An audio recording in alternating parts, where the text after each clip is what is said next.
World Migratory Bird Day 2023 বিশ্বত থকা প্ৰায় 40% প্ৰবাসী পক্ষী পৰিভ্ৰমণ কৰি আহিছে। বিশ্বত থকা পক্ষীকুলৰ প্ৰায় 4000 নিয়মিত পৰিভ্ৰমী পক্ষী আছে। এয়া বিশ্বত থকা গোটেই পক্ষীকুলৰ প্ৰায় 40%।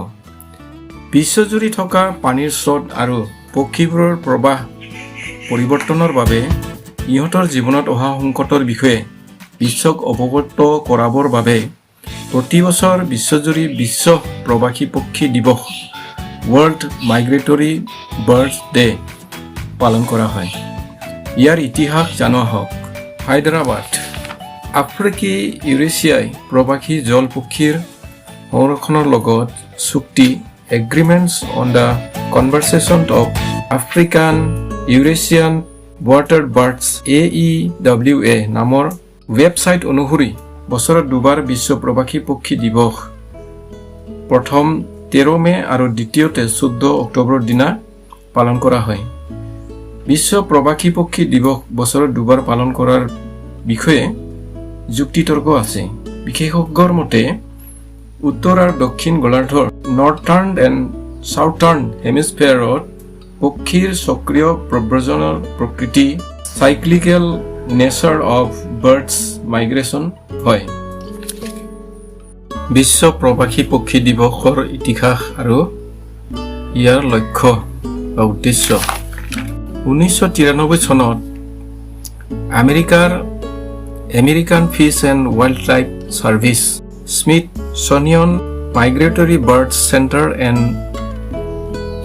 কৰ্নেল লাইব্ৰেটৰী অফ অৰ্নিথলজীয়ে সংযুক্ত ৰূপে আন্তৰ্জাতিক প্ৰবাসী পক্ষীকুলক স্বাগতমৰ উৎসৱ পালনৰ পৰম্পৰা আৰম্ভ কৰিছিল। ইয়াৰ পিছতে কিছুমান ঠাইত অনুষ্টুপীয়াভাৱে অনুষ্ঠান আয়োজন হ'বলৈ ধৰিছিল। কিন্তু পোনপ্ৰথমে 2006 চনত কেনিয়াৰ লাইকিপিয়াত বিশ্ব প্ৰবাসী পক্ষী দিৱস AEWA আৰু আন এখন সংস্থাৰ সহযোগত আয়োজন কৰা হৈছিল।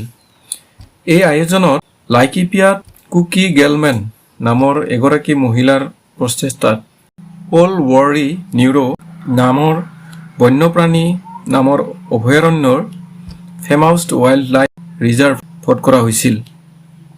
প্ৰবাসী পক্ষীকুলৰ বাবে অধ্যৱসায় কৰা সংস্থাবোৰো শেষত 13 মে আৰু 14 অক্টোবৰৰ দিনটো বিশ্ব প্ৰবাসী পক্ষী দিৱস হিচাপে গণ্য কৰি লোৱা হ'ল। বিশ্ব প্ৰবাসী পক্ষী দিৱস 2023ৰ থিমছ বা লক্ষ্য। প্ৰবাসী পক্ষীকুলৰ বাবে প্ৰাণী আৰু ইহঁতৰ মহত্ব water and its importance for migratory birds হয়।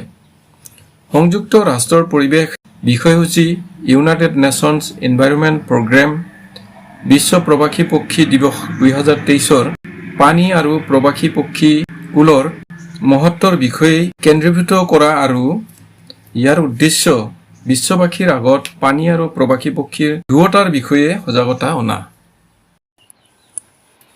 বিশ্ব প্ৰবাসী পক্ষী দিৱসত পানী আৰু প্ৰবাসী পক্ষীৰ বিষয়ে চৰকাৰী আৰু বেচৰকাৰী সংগঠনবোৰৰ দ্বাৰা সজাগতা বঢ়াবলৈ স্কুল, কলেজ, লাইব্ৰেৰী, চিৰিয়াখানা আৰু সংগ্ৰহালয়সমূহত চিত্ৰাংকন প্ৰতিযোগিতা সহ বহুতো অনুষ্ঠানৰ আয়োজন কৰা হয়। সংযুক্ত ৰাষ্ট্ৰ পৰিৱেশ মন্ত্ৰালয়ৰ দ্বাৰা বিশ্ব পক্ষী দিৱস এক উদ্গনিমূলক আয়োজনৰ ব্যৱস্থা কৰা হয়, যিয়ে প্ৰবাসী পক্ষীকুল আৰু ইহঁতৰ প্ৰাকৃতিক আৱাস সংৰক্ষিত কৰাৰ বাবে আৱশ্যকতাৰ ওপৰত উদ্বুদ্ধ কৰে। প্ৰবাসী পক্ষীকুলৰ মহত্ব আৰু ইহঁতৰ সন্মুখত আহি থকা বিপদৰ বিষয়ে বিশ্ববাসীক অনুধাৱন কৰাৰ অৱসৰ পোৱা যায়। মোৰ ভিডিঅ'টো আপোনালোকে ভাল পাইছে যদি প্লিজ কমেণ্ট আৰু ছাবস্ক্ৰাইব কৰিবলৈ আপোনালোকে নাপাহৰিব।